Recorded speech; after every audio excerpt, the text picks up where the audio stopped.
Welcome back to the Oshner Andrews Sports Medicine Institute podcast studio up here on Veterans Memorial Boulevard for another episode of NewOrleans.Football presented by PJ's Coffee. Our studio, of course, is located right next door to my guy, Matt Bowers, state-of-the-art Ford dealership. Make sure you come through there, check out the Raptors, the Broncos, all the wild animals. They got Jurassic Park going over there, so make sure you check them out. Get yourself a new car.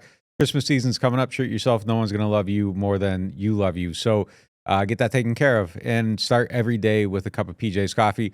We got some good stuff to talk about today. The Saints play the Rams this week, and we're going to keep breaking down that game. But before we get to that, we're going to kind of talk about some of the coaches that are out there and that are available free agents right now. Which ones should the Saints be looking at? Bill Belichick, Vrabel. We're going to go through some of those guys, talk about the feasibility of it, and a whole lot more. We're going to get into all of that right after this quick word from our great sponsors. Oshner Hospital for Orthopedics and Sports Medicine on Clearview Parkway is celebrating 5 years of exceptional achievements. The hospital's integrated team has successfully performed over 20,000 surgeries using the latest in cutting-edge technology. With nationally recognized services and impactful partnerships, they continue to lead the advancement of orthopedic and sports medicine care in our region. Rouse's Markets is voted best grocery store in New Orleans, best grocery store in Baton Rouge, Mississippi, Gulf Coast, Thibodaux, Houma, Hammond, Lake Charles, Mobile, year after year. Thank you for choosing us best grocery store on the Gulf Coast. Number one. Thank you. Thank you. The number one grocery store In Mississippi, Alabama, Louisiana. 1 million customers a week can't be wrong. Welcome to Rouse's. The NewOrleans.Football show is proudly presented by PJ's Coffee. PJ's Coffee has some of the best drinks that you can find. They have locations all over the city. They have pastries and everything else you need to get your day started. So go check them out. NewOrleans.Football is proudly sponsored by Urban South Brewery, the makers of Paradise Park Lager. I love supporting local breweries, and when looking for a refreshing, easy drinking beer, I always recommend Paradise Park. In fact, I think it might be the best game day beer out there. If you want something a little lighter, try Paradise Light. It's everything I love about Paradise Park with just 96 calories and 2.6 carbs. And if you're looking for a family-friendly place to watch the game, I'd recommend Urban South's Tap Room in the Lower Garden District. They've got 15 TVs, 30 unique beers on tap, and mouth-watering urban smash burgers. The whole family will want to make Urban South their new living room, because at Urban South, they take laid back seriously. Looking for the best insurance coverage at the lowest price? Look no further than Chabert Insurance, the Earhart Agency. They are a local independent insurance agency right here in New Orleans, specializing in home, flood, and auto insurance. Their agents are born and raised in the area and understand our community's unique needs and the homeowners insurance crisis our residents are currently in. At Chabert Insurance, the Earhart Agency, their dedicated team will shop every available carrier in the market, ensuring you get the most comprehensive coverage at the lowest possible price. They know your time is valuable, which is why they work diligently to provide you with the quotes as soon as possible. Why settle for less when you can have the best? Trust Chabert Insurance, the Earhart Agency, to protect what matters most to you. I do. I've been a client of theirs since 2021. When we couldn't find someone to insure our house because of the big oak tree growing over top, Chabert worked until they found someone that would work with us and give us the protection that we need to feel safe in our new home. Call them today at 504-326-6526 or visit them online at Protected by Chabert. That's 504-326-6526. Chabert Insurance, the Earhart Agency, your local insurance experts. Hardhide Ponchatoula Strawberry Whiskey is an 86 proof blend of aged wheat bourbon, American light whiskey, and fresh Ponchatoula strawberries. Blended in New Orleans, it is not for the thin-skinned. Look for it in your favorite stores, bars, and restaurants. NewOrleans.Football is proud to be sponsored by Firehouse Subs. Make sure you check out their location on Veterans Boulevard. Attention Saints fans, don't let pests and termites invade your home field. Trust a team at Red Pest Solutions to tackle those unwelcome visitors. Call the Red Man today for unbeatable pest and termite control. Score peace with no pest. Visit redpest.com, REDDPEST.com. All right, let's get into the show.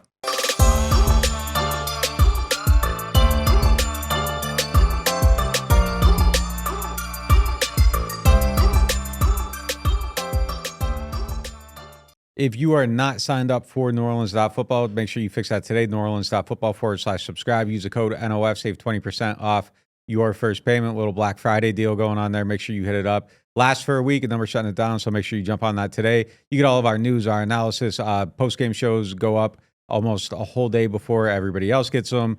There's a members only podcast. There's going to be a lot more exclusive content during the off season. We're going to shrink this down a little bit more as far as what we're giving away. So make sure you're signed up today, support the movement, and get on that. Let's get into our first segment presented by Urban South. Which Saints make you feel better about the 2025 season going into that? Basically, we talked about Alvin Kamara the other day being unanimously almost a team MVP of this season. But what other players are seen as pillars, building blocks, however you want to categorize them going into next year?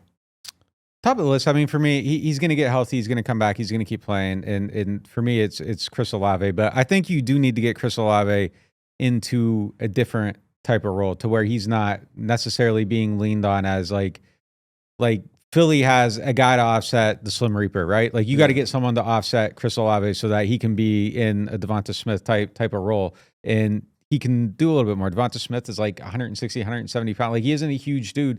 Those types of players can be like some of your most explosive guys. They can go in the Super Bowl and get you 100 yards. Like totally fine to be relying on them to be difference makers, but I think you got to set him up into a better position. But I think at the top of the list, for me, he's the number one pick still of guys I feel good about. But he does need to get healthy. He needs to take care of himself. I still don't get the sense that there's anything that's a major rush there. I think that if maybe it got to a point where there was like playoffs are on the line or whatever, like maybe there's a pedal to the metal. But I think right now, like the best course of action is just to chill and to not play until next year probably. And I think that's kind of on the table right now as far as that decision goes. It could obviously change, but I don't get the sense that there's a huge rush for it, and that's what he should be doing right now. But he's still somebody I'm extremely optimistic about when he's on a football field. Yeah, I hate the idea that if the Saints get to like 500, that would change his decision. But I don't think it would change his, but I think if it's like end of the season, like yeah, I get it. I probably preface that the wrong way, but no. I don't even think right. I don't You're even think it's right, a thought right now. But I don't think he puts his long-term health over the to get a 500 team, the NFC South title or whatever. Like, but it's probably, to be fair, it's probably looking at it backwards. Like he might feel he might have a clearance, he might have a desire to play, but if they're mathematically eliminated, it's just not worth it at all. If they were still in the playoff hunt, would it be like? I hate that that's a factor, but yes, the second part of what I was gonna agree with is if they get mathematically eliminated, even if he's like as cleared can be and feels as good can be, there's just no reason to even put that in. And I think I'm sorry, like I probably didn't explain that the right way. Like I think my understanding of it, and I haven't been told this, so I'm not reporting anything, like just kind of gathering it, talking to people. Okay, what does this all mean? How are people looking at it? Like my interpretation of it is that it's not even really a conversation right now as far as like when you're going to play, can you play, like should you play? I don't know. And again, I'm just reading tea leaves. Like I don't know if you're looking at it where it's like, well, okay, maybe now it's like, where's this at? Where does it look? Should we be thinking about, is it okay in 3 weeks, 4 weeks, 5 weeks? Like if they got to a point, but I don't even think it's not even worth having those conversations right now. That's just how I kind of read it. Well, yeah, don't even have those conversations. Unless, like, I guess you have those conversations, like I said, if the team, like, but it should be an absolute, I mean, I guess what I'm saying is I'm thinking of it through my own mind. It should absolutely be a non-discussion if they're not going to the playoffs. Like, and I don't think it is. Should it be a discussion if they get back in playoff contention? I don't know. I hate what I was going to say is I'm not trying to say that that's what the team is thinking. That's what he's thinking. I hate that I'm even thinking it, that, what if they win 4 more games? Should we revisit? Like, I hate that I even think that way, but definitely if they don't make the playoffs, don't even consider it. But yeah, he's high on this list of, and that's, part of the reason why it's long-term. I mean, we're talking about a guy who could be the number one building block for this team for years to come. The long-term is so important with him. What makes you feel best about 2025? Speaking of injuries, to me, I think it's Eric McCoy. I think we have identified him even more than ever when he's been hurt as being so pivotal to this team. We're going to find out today if there's any chance of him playing this week, I think. But God, when he's been on the field, they've been incredible. When he's been off the field, he's been missed so much. And like, he's the very first name I thought of, even ahead of Chris Olave, when it came to, all right, like what assets do they have, that are young, in their prime, build around guys. And it's funny because my number 2, not to jump ahead, but my number 2 is probably Tali Fuaga. I don't think he's arrived yet, but it feels like they hit on a good first-round pick with the potential to grow and being a first-round talent. And I think it's kind of funny that two of my top three are probably on the offensive line because I don't know how good I feel about the offensive line as a whole, but that's a pretty good starting point to have two guys on the offensive line that I do think are real assets to build around. My 1 and my 3 are on the offensive line. Fuaga was my number 1. Eric McCoy, of course, was going to be my number 1 because his absence spoke way more volumes on the field. But I was like, I already knew one of y'all were going to take it, so I just left it completely off my board. But Fuaga being my number 1 because some of the reasons, like you said, his youth, him showing already with the veterans out that he can still sustain some things on the field. Of course, there's some growth. It's just his first, 11 games of his career, so he still has a ways to go. But from what he's shown so far, definitely still good. But my number 2 is Pete Werner. Over the summer, they paid him to stay here, to continue the defensive torch that DeMario has set. And I think he just continues to show why he is pretty much a long-term kind of player down here because of his physicality, because of his intellect, because of different things that he brings to the table, because they bought Willie in the offseason to kind of compete for that job, and he's pretty much ran away with it. It's interesting. I feel good about Pete Werner. I feel good about Chris Olave, and I kind of want both of those guys to be number 2s. As good as I feel about him. Nick put it well. Olave can be your number 1, but he needs to be a complement with somebody. And by the way, I've never heard the term Slim Reaper before. I don't know how that name, I don't know how that missed me, but that is the perfect name for what Olave could and should be. Yeah, that's. They got a couple. I know. I don't know how it missed me. KD Sticks from A-Meat, which is Devonta Smith, and I don't know how it missed me, but if you're skinny and you good, you get that I know. name. My bad, but I love it. Yeah. You got anyone else that not really qualifies for this? I mean, I feel good about some other guys. I'm cool with Alante being part of my future. Yeah. I'm not down on Kool-Aid yet. I think I'm still kind of excited about having him on the team if I'm the Saints.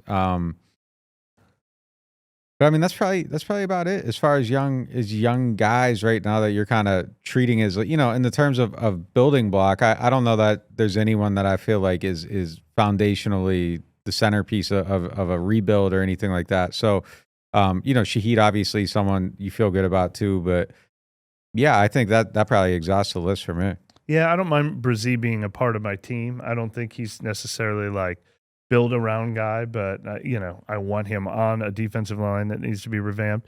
Carl Granderson's still an asset that they have at a decent price. Not a build around guy, but somebody you're gonna have as part of your rotation. I'd put Cesar Ruiz in that same category, but yeah, we're definitely getting to a different tier with those guys. What about Derek Carr? 33. I should have his age up right now. Does he fall into the asset category? Or is he too old? Because we're not mentioning Demario Davis, Tyrann Mathieu, Alvin Kamara, because we're talking about guys who probably have a clock on that.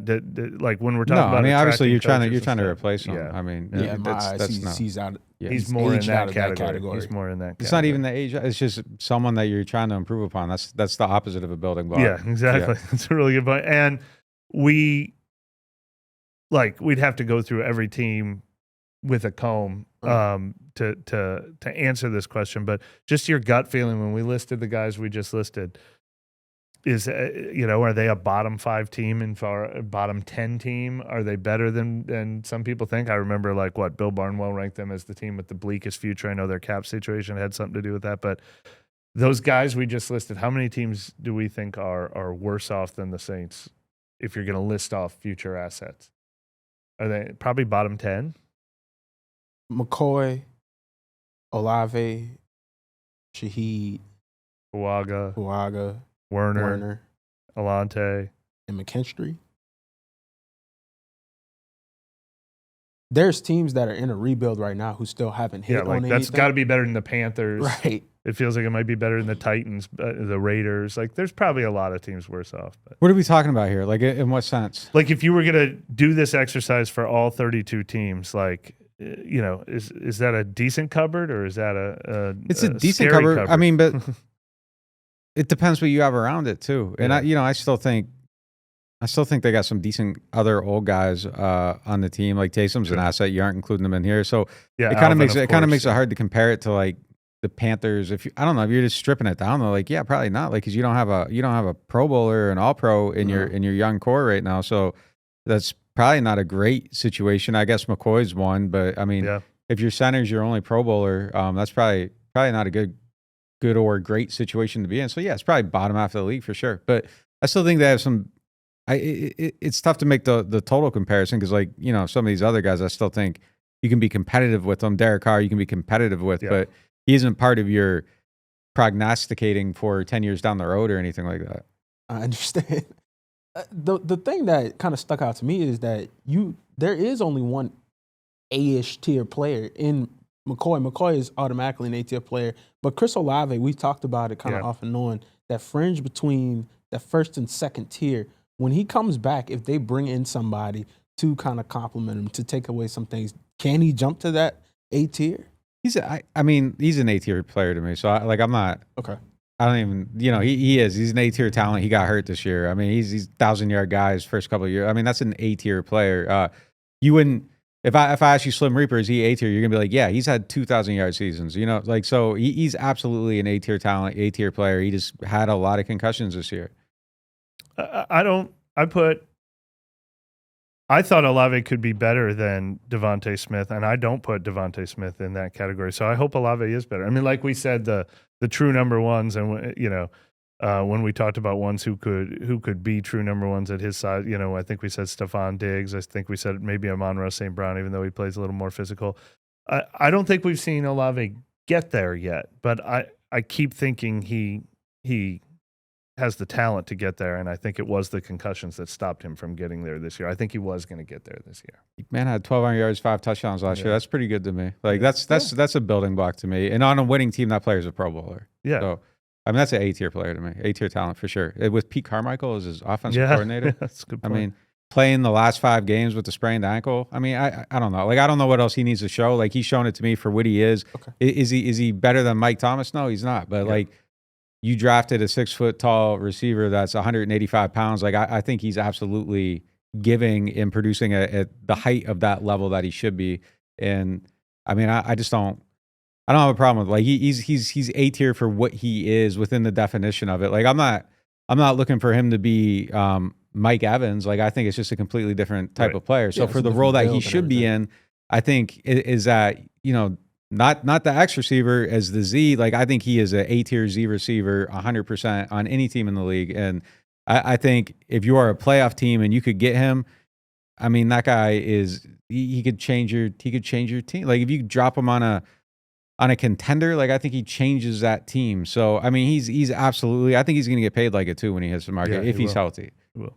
Now that'll take us into our next segment presented by Schaber Insurance, the Earhart agency, on which coach can build this team to become a contender. Would you rather a proven coach, somebody who has just tenure and everything like that, like Belichick or Mike Vrabel, or somebody who's unproven, new, and has a lot to prove? The problem is, like a Belichick or a Vrabel, kind of ends at Belichick and Vrabel. I think even those two guys are different. I mean, Vrabel would probably be number one on my list. The idea of Vrabel, I'd need to know what, I'd love to be in the meeting rooms and hear what he's saying, what his vision for this team is, what he wants to bring with him, how much he needs to revamp the front office, how he wants it organized, how much GM powers he wants himself. Does he want to choose his own GM? I mean, there's a lot of questions that come with him, but the idea of somebody who has proven he can lead an organization, take it to the playoffs, have that alpha personality that people follow, bring confidence into the room, all of that. Like I love that idea of a Vrabel, and I think you get into a question mark as soon as you get into even the ones who are going to be the hottest names. Ben Johnson, obviously from the coordinator class, and then a bunch of other guys who haven't been proven. I mean, Clint Kubiak was in that conversation for a little while. I would much rather, I think, for this team. I mean, I would probably feel that way about a lot of teams, but for this team that really needs someone to come in and set a culture, set a tone, kind of, rebuild the future of this. I really want that for this team. Now, the question is, can a second-time head coach in the next tier do that? Would Brian Flores do that? Would Vance Joseph do that? Would Cliff Kingsbury do that? I'm a little less sold once you get past these two names, but that idea is my number one idea. I don't know what they should or shouldn't prefer. I mean, it's tough. Like you could get someone in there and they're great. So I don't know, but yeah, I mean, is someone wants somebody, if you can get Bill Belichick to be your coach, you take Bill Belichick to be your coach. Like you just do, and you figure it out from there. Like if you can get Bill, you get Bill. If you can get Vrabel, I think he's probably in the same class of coach. And I seen that man do the smartest thing I've ever seen done by a head coach. 2019 game. I don't know if they changed the rule. They might have changed the rule when he out Belichick. After that season, there used to be a rule. I don't know if there still is. The clock winds if there's a penalty in the fourth quarter. Like, so they lined up the punt, and there was like 5:45, 5:50 on the clock, and they just stood there. They're winning 14-13, and they take a delay of game penalty, and the clock winds. So then they get the line back up, and they can burn another 45 seconds. So they're lining up for that. They take a false start. Then they line up again, and they finally punt. Like, and they took a whole minute off the clock just because Vrabel knew the rules better than anybody else. Yep. And it was just such a brilliant thing that he was able to do. And that level of detail, if you can get that in your coach, I mean, if that's available to you, you take it. And that's Mike Vrabel. That's Bill Belichick. I think it would be hard for them to get it, but yeah, if you can get either one of them guys, I think you take them. There's maybe an argument that some stuff is I don't know. The rebuild in New England after Brady was insane looking. Using a DC as an OC, is what they did with Matt Patricia. That's insane looking. So I don't necessarily know how to gauge him, but I still would take Bill Belichick's mind over anybody else's mind. And if I have the opportunity to add him to my team, and if it ends up being wrong, so be it. Like, you're just starting over in 2 years anyhow, which you're probably going to be doing anyhow. I would take them. Like, if you can give me either one of them guys, I would absolutely take them. I just don't know if that's a realistic option for them, though. I was having an interesting conversation with someone else about this, where I was talking about how my gut tells me Mickey Loomis and you know, if he's the lead decision maker, Gail Benson, based on the histories, the track record of this organization, would like somebody who's had some head coaching experience. That was one of the things they really liked about Dennis Allen, even though Dennis Allen himself didn't fill in it. But there's a difference between head coaches who've won in the league and head coaches who haven't. So like I said, some of those other guys, you know, even with the Chiefs now, you know, will Steve Spagnuolo or Matt Nagy get a second chance, but they didn't win the first time. Like, it's, you know, having the person with the head coaching experience who also won the first time around. Like, I was wondering if the Cowboys fired Mike McCarthy, if he wouldn't jump to the top of the Saints list because he's like a Super Bowl winning coach. I feel like that's something they might gravitate toward. I really do. But there's just so few people on the list who qualify for that. And these are the two that stand out for sure. How would you feel about Mike McCarthy? I would not be, you couldn't be super excited about it, because it would feel like, you know, he's been around for a long time. It's been a long time since he won. I don't know. It's so interesting, but less than ever before. I think I used to be more attracted to this. Show me someone who hasn't done it before. Give me an Aaron Glenn. Give me a Ben Johnson. But I feel like this team needs someone who comes in with credibility. Does he come in with credibility? I don't know. I mean, I'll just preface it. They hire him. I'm going to say this is lazy, uninspired, and not a good decision. And I might end up being wrong, but that would. Yeah. I mean, I can't sell it. Like, I don't think that man's a good football coach. Like, I think he's mid. And I think if he has a good team, he can make the playoffs. And when he doesn't have a good team, he doesn't. And sometimes when he has a good team, he doesn't. Like, I don't think he's a bad football coach, but it just would feel like settling for known mediocrity. Yeah. You have all the money in the world to go out and do something. And shout out to all my Nissan Altima drivers. I used to have them, but that's like buying a Nissan Altima. Like, you don't have to do that. And it's like, why are you shooting for that to be your cap? Like, it'll get you from A to B, and, you know, you change the oil, you keep it going, like, cool. But man, you can do better than that. And you got an unlimited budget. Like, you can, like, I'd rather them aim higher and fail than play it safe just because they know what the floor is on this. Like, no, go get Aaron Glenn. And if you lose 15 games, I don't care. Like, I could rationalize that a lot more than just going for the guy that might get you 10. Like, No, man. Like, go with someone with a higher ceiling. The opposite extreme, the Oregon coach Dan Lanning reminds me of what you were saying. He came up with a rule that only he knew about this year in that Ohio State game, putting the 12 men on the field on purpose.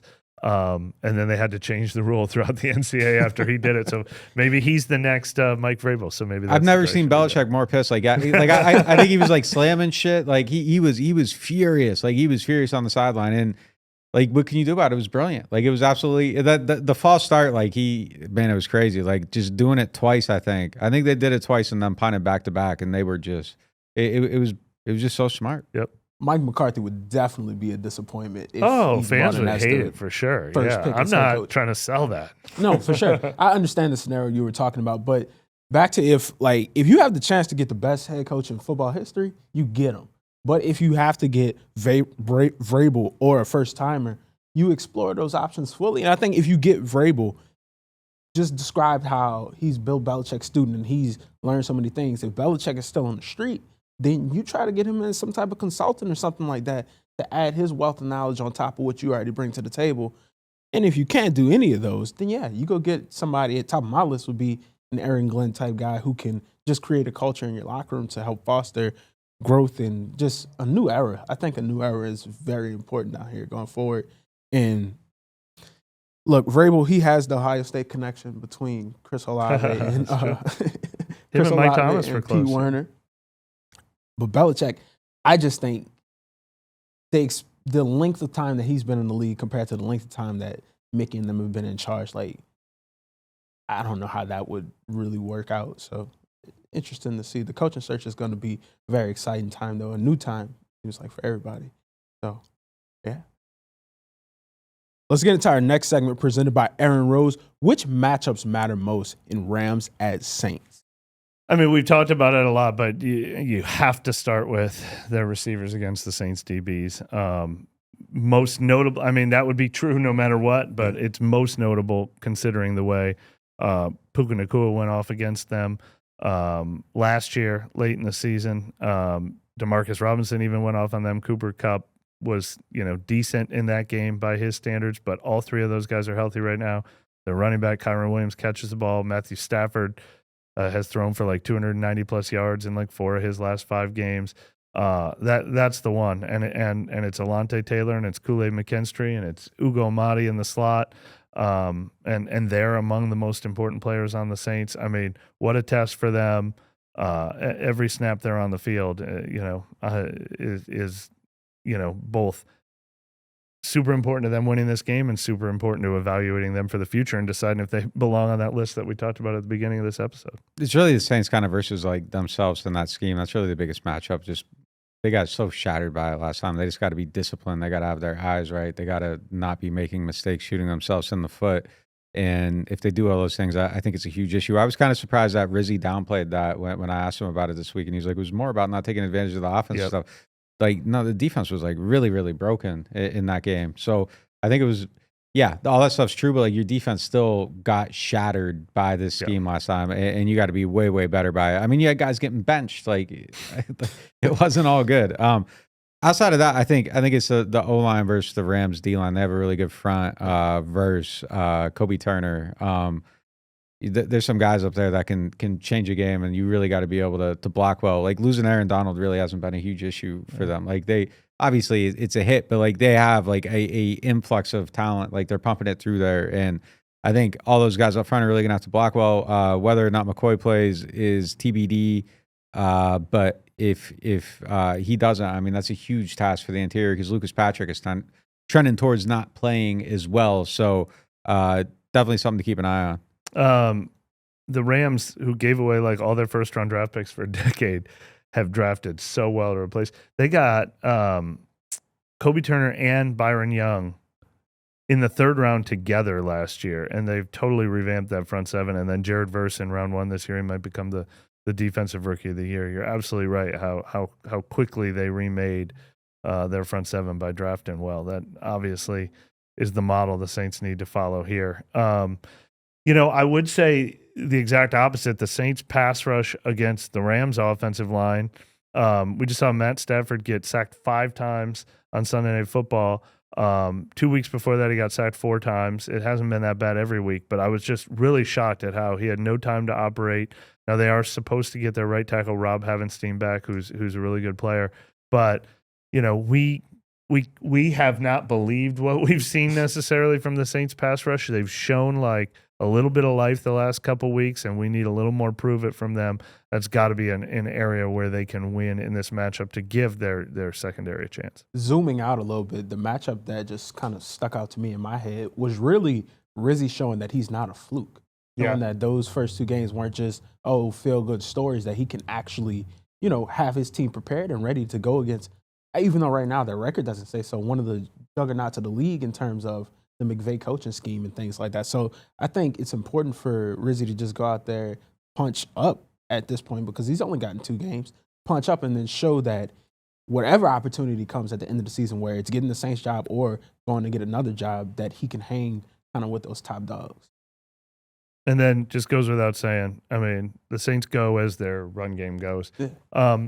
The Rams' run defense isn't super special. Their linebacker talent isn't super special. So that's where the Saints have to be running the ball with Alvin Kamara and Taysom Hill. They need to be putting themselves in manageable situations to keep moving the chains. They got to keep the game close from the start. They got to be able to run play action off that. That's the Saints' key to winning pretty much every week. But it's one where this matchup should allow them to have some success in the run game.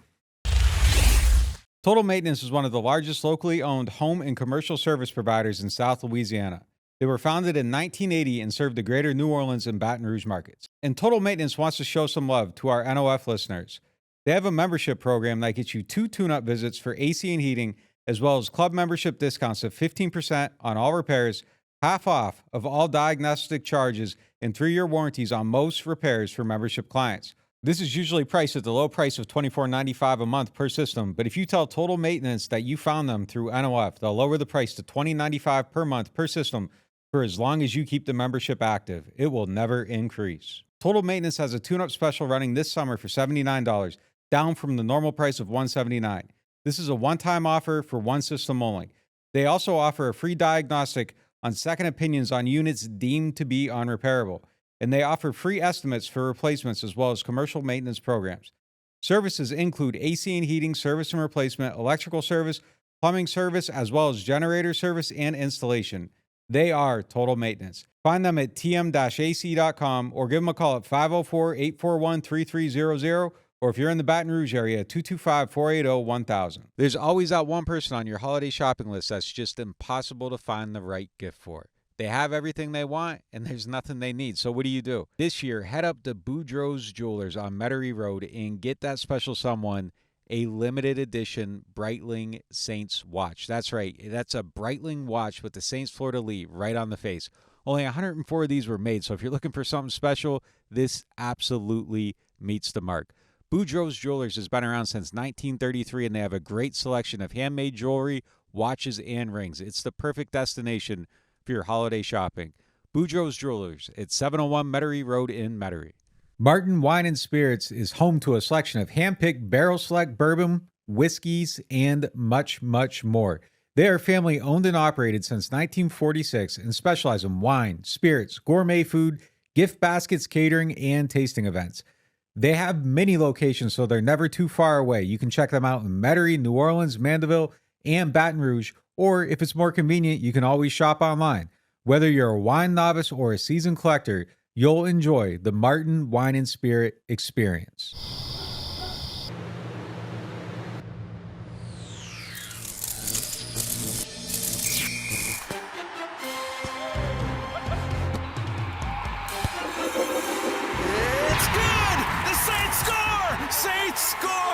Score big with Saints Score. Win up to $100,000. Enter the second chance drawings for cool Saints prize packages. Play Saints Score scratch-offs from the lottery. Hey everyone, with the holidays creeping up faster than your aunt's fruitcake recipe, I've got something way better to share with you. If you want to look sharp for all those festive gatherings and maybe finally win that Best Groomed at the Family Dinner Award, check out the latest masterpiece from Manscaped, the Chairman Pro Electric Foil Shaver. Trust me, it's like Rudolph for your face, guiding you to a smooth, irritation-free shave. Head over to manscaped.com and join the over 11 million men worldwide who trust Manscaped by using code New Orleans for 20% off and free shipping. There's nothing quite like the feeling of stepping into your dream home. At Jefferson Financial Federal Credit Union, we can help make that dream a reality with a team dedicated to you. When you partner with Jefferson Financial, you do so for the life of the loan. Having a single point of contact when questions arise is invaluable. Our experts are here to guide you every step of the way. There's no better time to invest in your future. Apply online at jeffersonfinancial.org. Federally insured by NCUA, Equal Housing Lender. Whether you are a local New Orleanian or a fan in town for the game, get your pre- and post-game fired up at Aaron Rose. Local chaos and local love for the black and gold. Wake up and live with daily drink specials, mimosas, screwdrivers, Bloody Marys, and hot or frozen Irish coffees, all just $3 or $4 between 10 a.m. to 2 p.m. Aaron Rose, half a block from Bourbon Street in the French Quarter, 811 Conti Street. Welcome to the Queen Casino, where entertainment meets unparalleled customer service. From our days on the water to our new land experience overlooking the Mississippi River, our dedicated staff is here to ensure your visit is nothing short of exceptional. Whether you are coming or going, our well-lit parking lot and security team provide guests with red carpet treatment. Our security team keeps watch so you can focus on fun and fortune. From table to table, our attentive staff is here to serve up the ultimate experience. Join us at the Queen Casino. Your royal adventure awaits. Welcome to the Oshner and Andrews Sports Medicine Institute podcast studio here on Veterans Memorial Boulevard. It is now time for our next segment presented by the Louisiana Lottery. Let's go over Alvin Kamara's projected numbers for this season. He is currently on pace for 283 attempts, 1,209 rushing yards. He has 4.3 carries per yard, 85 receptions, 85 receiving yards, and 11 touchdowns. And then, as we can see with the stars next to him, those will be career highs. So can Alvin keep this up throughout the end of the year? I mean, his pace hasn't changed at all, so he's still getting similar carries now and touches as he was in the beginning of the season, maybe even in some games a little bit higher, but the overall is about the same target.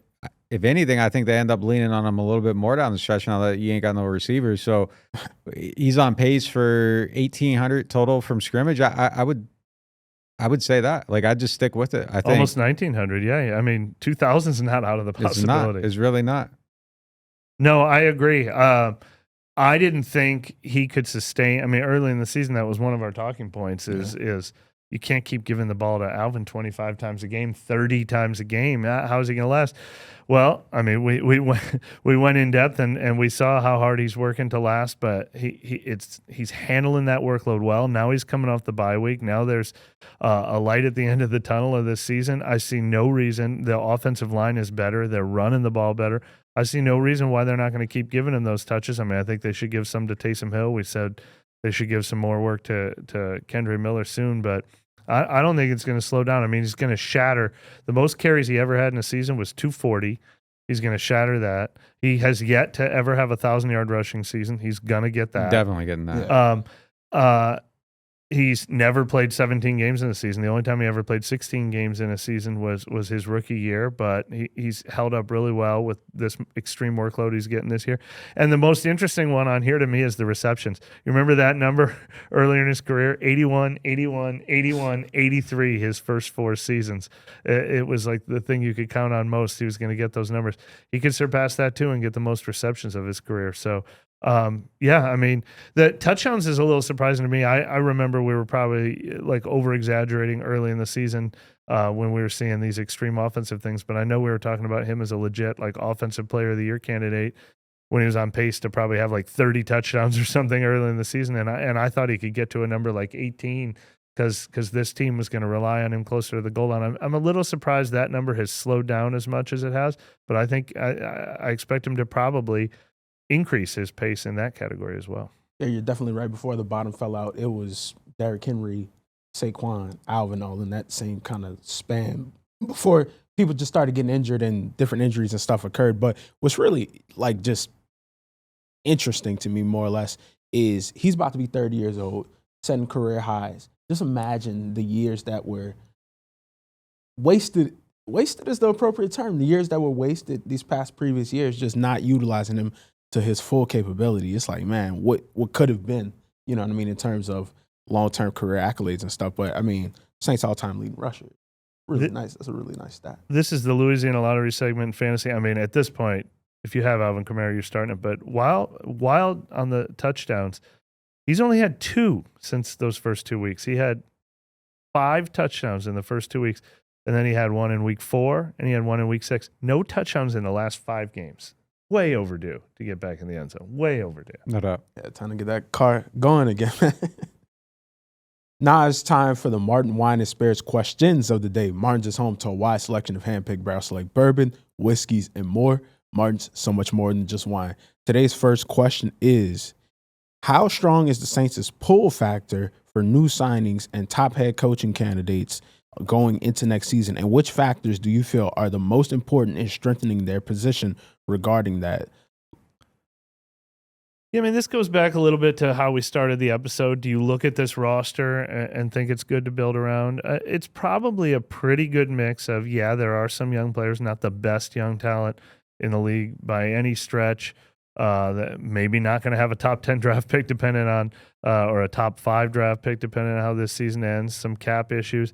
But I actually think it might be a plus that they do have Alvin Kamara and Demario Davis and Tyrann Mathieu and Derek Carr. So you can also come here and expect that maybe if things go well early in your first year, you're not going to come in here. It's not going to be Dave Canales taking the Panthers job or Arthur Smith taking the Falcons job. You can put some wins on the board and get some people talking about you early. It's maybe more like a Vikings situation that Kevin O'Connell's gotten to come into. You know the organization's going to have patience with you. You know that it's not going to be an owner who, as soon as you lose 3 games in a row, is going to want to fire you even in year 1. So I think some of those stability factors are going to be attractive. They're going to spend money to stay competitive. They're not. They've made it clear they're not completely tanking and completely stripping it down. So definitely not going to be one of the top 4 most attractive jobs, but it doesn't necessarily have to be, one of the league. It'll probably be middle of the pack, I think. Yeah, it's going to be interesting. I mean, I'm trying to look right now to see who I think is going to get fired this offseason. And, I mean, we definitely saw Eberflus get fired yesterday. But that's probably a more attractive job, having Caleb Williams, having Roma Dunze and things like that. Yeah. McCarthy. Bears, Jags, Giants, Browns, maybe the Cowboys, maybe Zach Taylor gets fired in Cincinnati. I mean, that would be a good time to do it if you feel like he's not going to be a long-term part of it. And, like, if you – like, that's a job where you go get, like, Ben Johnson will take the Bengals job. Like, he would take the Bengals job 100%. Like, that'd be a good reason to do it. Like, you might be able to go get, like, the Vrabel or the Belichick or the whatever. Like, if you're making a change there, that becomes the most desirable job in the league by far, I think. According to the internet, the San Francisco job might be open. No, there's no way. And I don't think Cleveland will be open too. I mean, it's been a disaster there this year, but Stefanski just won Coach of the Year for the 2nd time last year. I'd be pretty surprised if he doesn't get a little more rope than that. I think he would immediately jump into the Vrabel category of, like, being a desired head coach. I don't think Vrabel's probably too strong, but tier below them. So. Maybe the Raiders. Raiders, that's really interesting. 1 year of how about does Gerard Mayo last through all these things he's been saying that's been making his team so upset at him? I don't know. That's a good question. I don't know. Him and Pierce are both in those. It seemed like they definitely had the future at quarterback, though, up there with Drake May. Yeah. For that team. But, like, out of those teams, Jets are also open. But, like, out of those teams, I would say Bears definitely more attractive. Jags definitely more attractive. If the Bengals opens, definitely them. If the Cowboys opens, is that more attractive? Cowboys are weird. I don't know. That's a hard one to gauge. But, yeah, I mean, someone would take that because that feels like that's kind of one of them jobs. Yeah, it's like one of them spots. But you'd have to be willing to work with Jerry, and that's something that you really have to consider. But somebody would talk themselves into taking that job. It's interesting that you say Jags more attractive. They probably are, but you've got to believe that you can be the one who figures out Trevor Lawrence there. Shucks, at one point they were. I mean, they're gonna have the #1 pick in the draft. Oh, that's true too. Yeah, they got Trevor Lawrence. If you want to replace him, you can. If you don't, you don't have to. They got $60 million in cap space. Yeah. Someone's going to talk themselves into taking that job. Like ahead of the Saints, though, like definitely. I would definitely take the Jags job, probably ahead of the Saints. Owner that wants to spend dumb money. Like if you can figure it out, you can figure it out. I saw somebody just wrote this week that he's also kind of that the Jaguars owner is one who has a history of, I want you to come in and run this team. Like he's not, not the one who's going to try to like get in your way. Yeah. A media market that's not going to kill you. I mean, I can name one Jags writer. I couldn't name two for $45 million. Like someone put it on the table. Like I really couldn't get the two. Like it's just kind of a quiet market. Like you can go there, do your thing. And I think it's a decent job. Like I think it's a decent place to go work. On the flip side of that, like you can do great and you fly under the radar too. But I don't know. It just kind of depends what you're valuing out of it. But I don't think like the media becomes like that's definitely got to be part of the conversation, especially if you're taking the Jets job. Like the Jets media is insane. The Giants, I feel like, is a lot different than the Jets media. Like it's a different type of coverage for sure. Like the Jets have just been so conditioned by like the circus atmosphere for so long that it's just kind of people are openly saying that it's affecting ownership's decisions too. That ownership is making decisions based on like fans and media. Yeah, like the Giants are ran much differently. Like, and I think the coverage like and just kind of reflects that. So it's a different. People are always like, oh, like Boston media, New York media. Like, no, it isn't all the same. Like Boston media is very. I still pay attention to them. There's one place that's like going after Mayo and everybody else is like, no, it's all right. It's fine. It's calm. Like it's not that type of market. Not everybody in New York is covered like that too. There's just more and it's amplified. But like, yeah, the Jets are definitely a tough place to work with the media. And yeah, then you got the Cowboys. But yeah, there's probably 3-4 definites ahead of the Saints, and then I think you could talk yourself into a toss up. Like, okay, do I want cap space or do I want to have some players I can win with right away and kind of assert my culture, clean this up, and start over? Like, there would be pros and cons to a bunch of them, but I think there's a couple that I would say definites. So yeah, I don't know. They definitely aren't at the top of the list. So the Bears should do everything they can to hire Ben Johnson because. Not only do you get a guy for Caleb Williams, you're taking him away from your division rival. Yeah, good point. Good point. That's a great point. If that Bengals job opens up, I think it's far and away the best. Brutal. Yeah. Joe Burrow, that defense, Jamar Chase. Come on, man. Yeah. I mean, like now, if you've ever had doubts about your coach, like now is the perfect time to kind of start over. And they should. I think they should have doubts. He'll probably be safe. Let's roll on to the next question. What are your thoughts on Nick Saldiveri after being able to watch him start back-to-back games for the first time in his career? Can he be a long-term option going forward? I can't say that yet. Yeah. I think it's good that we've seen these two games. I think he started 3 now, but he's played a lot of snaps in about 5 or 6 this year. And that was absolutely necessary in his career growth. But now the next step is for him to start thriving in the role, but he got his head above water with these games, so it's been valuable experience. I think we're going to see him start again in this game as well. No, it's really telling that he wasn't even on the list of future pillars and building blocks, and he was one of the primary draft picks from the draft before this one. So just have to continue to see because people were coming in taking his job. Patrick couldn't hold it because he kept on getting injured, but Saldiveri's own injury history has been really disturbing too. Yep. That'll do it for this edition of NewOrleans.Football. We appreciate y'all for stopping in today. Hope you continue to have happy holidays. Overtime is next. Catch you next time.